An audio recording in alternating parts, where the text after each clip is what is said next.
मित्रांनो, लग्नाची बेडी या मालिकेच्या आजच्या भागामध्ये मधू आता राघवला सुचवते की मी शकुंतलांजींना कॉल करते आणि या परिस्थितीचा आढावा देते. म्हणजे काय होईल ना राघव, आपण त्यांची मदत घेऊ, त्यांच्या माणसांची मदत घेऊ आणि कृष्णाला शोधून काढूयात. चालेल ना राघव? मग आता राघव म्हणतो, आपल्या फॅमिली मॅटरमध्ये दुसरं कुणी आलेलं मला अजिबात चालणार नाही. मग आता ती म्हणते, एकदा माझ्यावर विश्वास ठेव ना राघव प्लीज. मग आता राघव ठीक आहे असं म्हणतो, कारण या पिंकीला जर घराबाहेर काढायचं असेल तर मग कुणाची तरी मदत घ्यावीच लागेल असंही ती आता म्हणत असते. तेवढ्यातच आता पिंकी तेथे येते आणि म्हणते, काय ग, तू मला घराबाहेर काढणार का मधू? असं कधी होऊ शकतं का? कुणाला फोन लावायचा आहे मला सांग बरं. असं म्हणून ती मधूकडून फोन घेण्याचा प्रयत्न करते. मग आता राघव म्हणतो, प्लीज फोनला हात लावू नका आणि आमचा हा फॅमिली मॅटर आहे ना, आम्ही आमचा सॉल्व करू, तुम्ही नका पडू आमच्यामध्ये. मग आता पिंकी म्हणते, असं कसं? मी नाही पडणार असं कधी होईल का? न झालेले भाऊजी जरा ऐका ना. अहो कृष्णाने मला सांगितलं होतं ना की 7 दिवसाच्या आत जर च्या दोघांचं लग्न होणार होतं, परंतु कृष्णाच माझ्या धनींना घेऊन आता पळाली. म्हटल्यावर फॅमिली मॅटर हा आपला बरोबर असणार ना, म्हणजे मी तुमची बायको होणार 7 दिवसानंतर, मग आपण एकच आहोत की असं म्हणून पिंकी लाजण्याचं नाटक करते.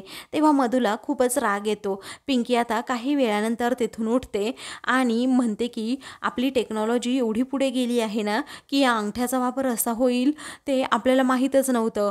असं म्हणून ती मधूकडून फोन घेत लगेच तिचा अंगठा त्या मोबाईलवर ठेवते. तिचा फोन लगेच अनलॉक होतो. त्यामुळे आता ती म्हणते, कुणाला फोन करायचा होता? शकुंतला का? मग आता पिंकी डायरेक्ट शकुंतलाला कॉल करते. तेव्हा आता हॅलो ऐका असं म्हणून पिंकी बोलणार असते तर मधू पटकन तिच्याकडून फोन हिसकावून घेते आणि शकुंतलाजी ऐका ना, अहो खूप मोठा प्रॉब्लेम झाला आहे. आता असं म्हणून ती लगेच पुढे काय काय झालं, पिंकी कशा प्रकारची नाटकं घरी येऊन करतीये आणि कशा प्रकारे हक्क दाखवतीये हे सगळं काही सांगते. मग आता शकुंतलाच्या लक्षात सगळा काही प्लॅन येतो. तेव्हा आता पिंकी म्हणते, द्या माझ्याकडे, द्या शकुंतला बरोबर बोलायला. म्हणून आता पिंकी फोन स्पीकरवर टाकते आणि म्हणते की काय शकुंतलाबाई कशा आहात? मग आता शकुंतला लगेच बोलणं सुरू करते की माझ्याबरोबर पंगा घ्यायचा नाही, रत्नपारखी आमचे व्याही आहेत, तू तुझं चंबूगाव आवरायचं आणि लगेच रत्नपारख्यांच्या घरातून निघून जायचं. त्यावेळी पिंकी म्हणते पुढे, मग आता मी नाहीतर तिकडे येईन आणि तुला माझा हिसकाच दाखवेल असं आता शकुंतला म्हणते.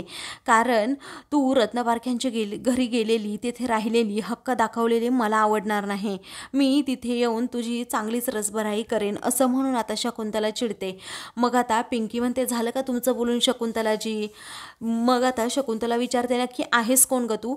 पिंकी म्हणते, I my Pinki Yuvraj Dhonde Patil from Satara, आडगावची सरपंच. असं म्हटल्याबरोबरच शकुंतलाला खूपच मोठा धक्का बसतो. ती म्हणते, पिंकी मॅडम तुम्ही आला आहात का रत्नपारखींच्या घरी? पिंकी म्हणते, हो मी आपली अशीच पाहुणचाराला आले. इथे आल्यानंतर काही गोष्टी मला समजल्या म्हणून म्हटलं की इथेच राहावं थोडे दिवस. तेव्हा आता शकुंतला म्हणते, हो मी आले, हा तुमच्याकडे आले मी तुम्हाला भेटायला.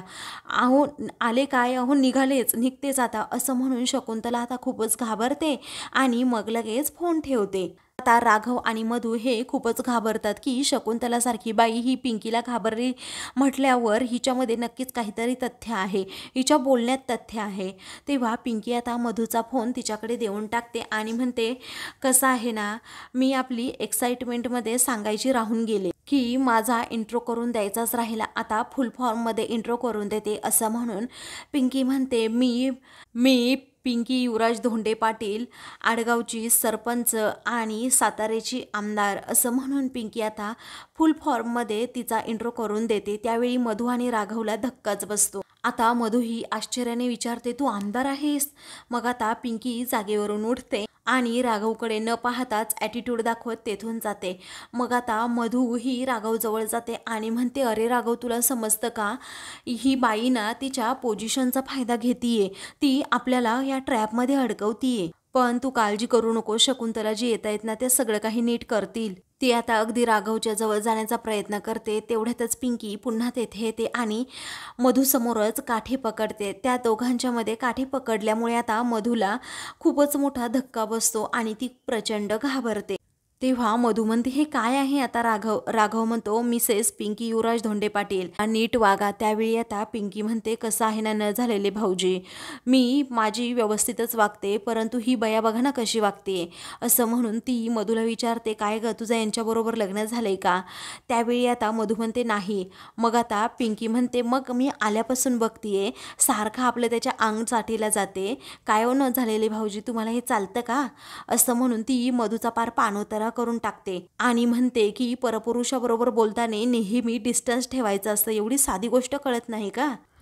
सारखं सारखं अंगचाटीला जायचं नाही. कसं आहे ना न झालेले भाऊजी, तुम्ही डिस्टन्स बरोबर मेंटेन करता, परंतु ही सुंदरी आहे ना अजिबात नाही डिस्टन्स मेंटेन करत, सारखी आपली अंगचाटीला येत राहते. असं म्हणून पिंकी तिला काठी धरायला सांगते. तेव्हा मधू आता मध्ये काठी धरते. मग आता पिंकी म्हणते, खाली ठेवायची नाही काठी, मध्येच अशी पकडून ठेवायची आणि मग डिस्टन्स मेंटेन करायचं. अगं दुसऱ्यांच्या नवऱ्याच्या असं अंगचाटीला जाऊ नये जास्त. असं म्हणून ती मधूचा चांगलाच आता अपमान करते आणि लगेच तेथून जायला निघते. त्यावेळी मधूला आता तिचा खूपच राग येतो. काही वेळानंतर आता शकुंतला तेथे येते आणि पिंकीला विचारते, मॅडम बोला, तुमची काय तक्रार आहे? मग आता पिंकी मोठ्या ऐटीतच तेथे बसते. घरातील सर्वजण तिच्या भोवती उभे असतात. मधू देखील तेथे आता येते. मग आता पिंकी म्हणते, कसं आहे ना शकुंतलाजी, आता मी पण इथे आहे आणि ही सुद्धा इथे आहे. कसं आहे, मला राघव रत्नपारखी यांच्याबरोबर मॅरेज करायचं आहे.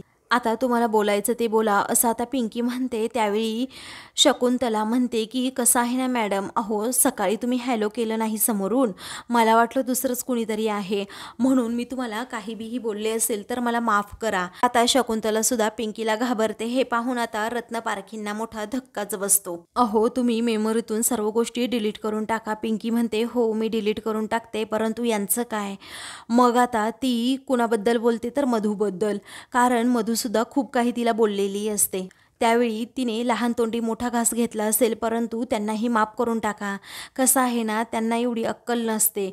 मग आता मधू रागात शकुंतलाकडे पाहत असते. त्यावेळी तुमची सॉरी मागितली तर ती मिळाली, परंतु यांच्या सॉरीचं काय, असं म्हणून तुला सारखी सारखी मध्ये घेत असते. अहो हिचं सारखं मध्ये मध्ये चुरू बोलणं सुरू असतं, परंतु आता कशी ढेकळ गिळल्यासारखं चूप बसली आहे. त्यानंतर शकुंतला म्हणते, मैना राणी तुम्ही माफी मागा की या पिंकी मॅडमची. तेव्हा मधू म्हणते, मी आणि माफी इथे कधीही शक्य नाही, समजलं तुम्हाला? अहो शकुंतलाजी, तुम्हाला नक्की काय झाले मला कळतच नाही. तुम्हाला सुद्धा हिची माफी मागायची काही गरज नाहीये. आता मधू ऐकायला तयारच नसते, म्हणून आता शकुंतला ही रागातच तिच्याकडे पाहू लागते. तिच्यावर डोळे वटारते, परंतु मधूवर त्याचा काहीही परिणाम होत नाही. इकडे ऋतुजा आणि त्याचबरोबर रेश्माची लगेच खुसफुस सुरू होते की या शकुंतलाजींचं कसं माकड झाले पाहिलं का? मला तर खूप मज्जा येते, असं ऋतुजा आता मोठ्यानेच म्हणते. त्यावेळी आता सर्वजण त्या दोघींकडे पाहतात, तर त्या दोघीही खूप हसू लागतात. काही वेळानंतर शकुंतला पुन्हा मधूला म्हणते की मधुराणी प्लीज मागा ना माफी. तेव्हा आता मधू म्हणते, एकतर ही बाई त्या कृष्णाची मैत्रीण आहे आणि हिची मैत्रीण तिच्या नवऱ्याला घेऊन पळून गेली आहे. तिचा नवरा जर 7 दिवसांच्या आत सापडला नाही तर हिला राघवशी लग्न करायचंय.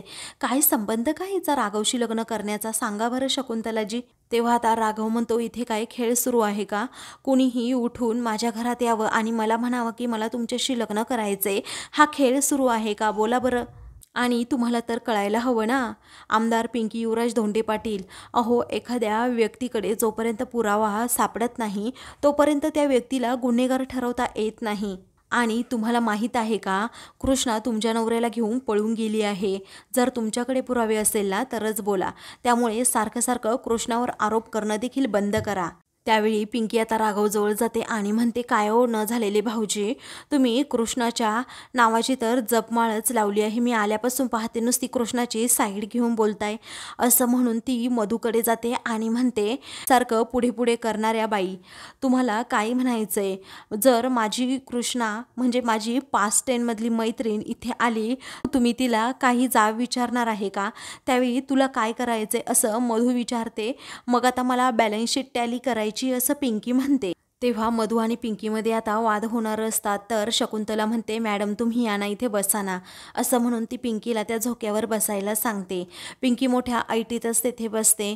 शकुंतला आता पिंकीचे गोडवे गात असते आणि म्हणते, अहो मधुराणी मॅडम, तुम्हाला कळतं का नाही काही? अहो ह्या मॅडम जरी लहान दिसत असल्या ना, तरीही त्यांची कीर्ती खूप मोठी आहे. पक्षश्रेष्ठींमध्ये यांना विशेष मान आहे आणि पहिली महिला आमदार म्हणून महाराष्ट्रामध्ये या प्रसिद्ध आहेत. त्यांच्या मतदारसंघामध्ये त्यांनी खूप मोठी मोठी विकासाची कामं देखील केली आहेत.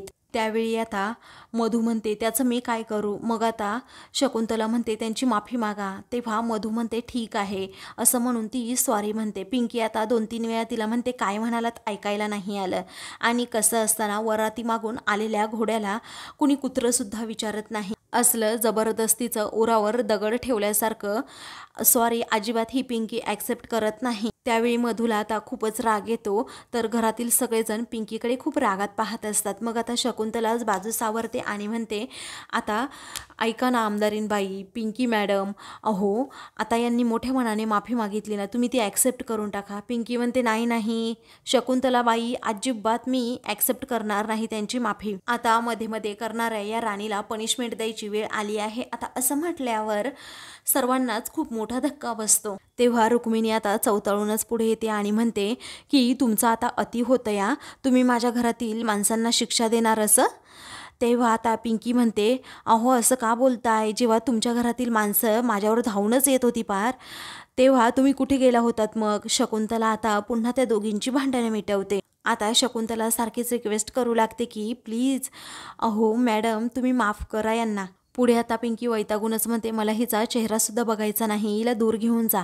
मग आता माझा चेहरा जर तुला बघायचा नसेल ना, तर तुम्ही जा ना इथून, असं म्हणून आता मधू पिंकीला बोलते. त्यावेळी पिंकी म्हणते, पाहिलं का आता कशी जीप चुरू चालायला लागली. पुढे आता पिंकी म्हणते की आता हिला एकच शिक्षा असणार, हिने दिवसभर किचनमध्ये आता थांबायचं आणि मी जे बनवायला सांगेन ना ते बनवायचं. मधू म्हणते, ते कधीही शक्य नाही. मग आता पिंकी म्हणते, मी सुद्धा तुला माफी देणारच नाही. तर शकुंतला मधूला जरा बाजूला घेऊन जाते आणि तिचा हात जोरात पकडत म्हणते, हे खूप मोठे आहेत, त्यांचं जरा ऐकायचं असतं, तुझाच फायदा आहे त्यामध्ये. तेव्हा ठीक आहे असं आता मधू म्हणते. तेव्हा तुमच्यासाठी काय बनवू असं मधू आता पिंकीला विचारते. मग आता पिंकी म्हणते, डाळ भात, त्यावर साजूक तूप, ज्वारीची भाकरी, वांग्याचं भरीत आणि पापड लोणचं आणि बटाटा कांद्याची भजी, त्याचबरोबर गुलाबजामुन, एवढं मला पाहिजे. त्यावेळी आता मधूला धक्काच बसतो, एवढं कसं बनवणार मी? तर आता जर हे पदार्थ बनवले नाही तर मग पिंकीला अद्दल कशी घडवायची हे बरोबर कळतं. मग मी तुला घडवूच शकते ती अद्दल. आता मधू खूपच घाबरते. पिंकी मात्र तिच्याकडे पाहतच राहते. तर आता मित्रांनो, पुढील भागामध्ये राघव आता म्हणतो, कृष्णा एक चोर आहे आणि पिंकी एक आमदार आहे. या दोघींची भेट कशी घडली, या दोघींनी मैत्रिणी कशा, याचा शोध मी नक्कीच घेणार आहे. त्यानंतर आता पिंकी ही गोदाला फोन करते की राघव भाऊजी अजिबात तुम्हाला शोधायला बाहेर पडणार नाही, मी खात्री देते. तेवढ्यातच पिंकीला समजतं दरवाजाजवळ कुणीतरी येऊन तिथे उभं राहिलंय. अशाच मालिकेंचे पुढील भाग पाहण्यासाठी चॅनलला सबस्क्राईब करा.